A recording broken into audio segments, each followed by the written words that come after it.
Shahar Samkochda mana shu domimizda korobkamiz sotuvga chiqdi. Birinchi qavatda 2 xonalik, 3 xona qilib bo'ladigan 3 ta deraza. Hozir videozni qidiraman, qani ketdi. Kirish qismimiz 3 xonalik qilsa bo'ladigan kvartira. Birinchi qavatda 72 metr kvadrat.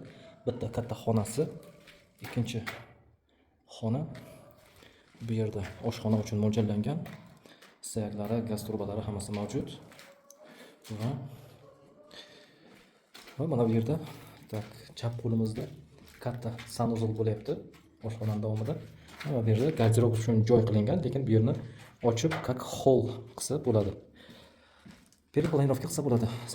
Samarqand shahar Sulaymon Buxoriyda 2 xonalik, 3 xona qilib bo'ladigan planirovka. Birinchi qavat ham balandgina. Kadastr hujjatlari bor. Kvadratiga 9 million 900 dan deyaptilar. Yana savdosi bor. Kimga agar qiziq bo'lsa, shu territoriyadan kvartira izlab yurgan bo'lsa, bizga murojaat qilinglar. Telefonni qoldiraman, bemalol telefon qilib aloqa qilsangiz bo'ladi. E'tibor uchun rahmat. Xayr, salomat bo'linglar.